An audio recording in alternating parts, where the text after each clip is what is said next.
George, thanks for kind of walking past us and stopping. In the nick of time. But we were actually talking to a young actor here, asking him what the public opinion was.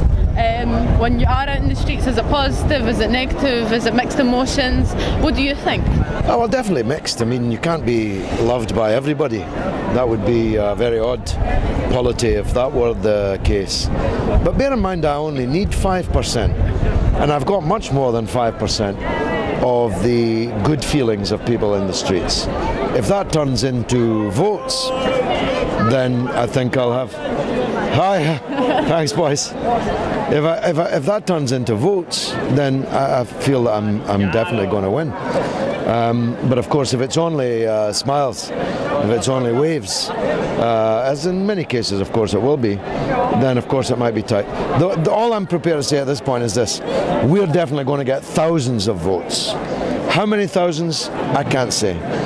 Whether it'll be 12,000 or more, which is a guarantee win, I don't know, but definitely thousands. And if we don't get double figures, I'd be very, very surprised. Very surprised. And very finally, George, could you give us a reason why you are different from the rest of the other parties and other party candidates who are standing in Glasgow?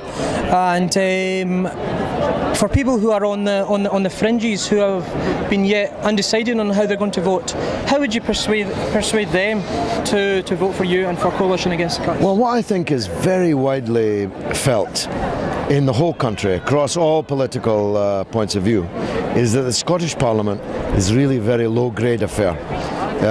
The members of it, with the exception of Alex Salmond and one or two others, are very, very mediocre.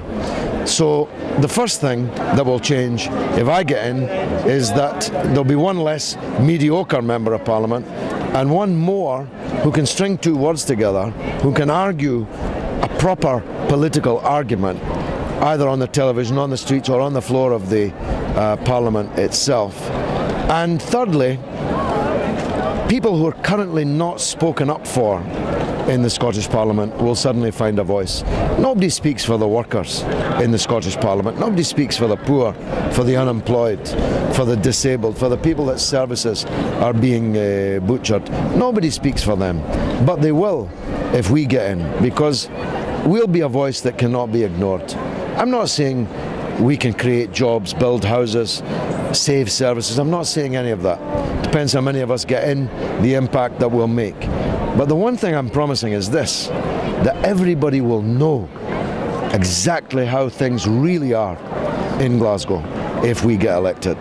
They'll know how many unemployed we've got, they'll know the level of poverty, they'll know the life expectancy of the people in the poorest areas, they'll know the destruction of services that these cuts are bringing about. So if you want to rattle the windows, if you want to noise them up, if you want to let them know that Glasgow is alive and kicking, then choose us. That's the message on Thursday. Excellent, George. Thank you very much, and we wish you all the best for May the 5th. Thanks so much. Thank you.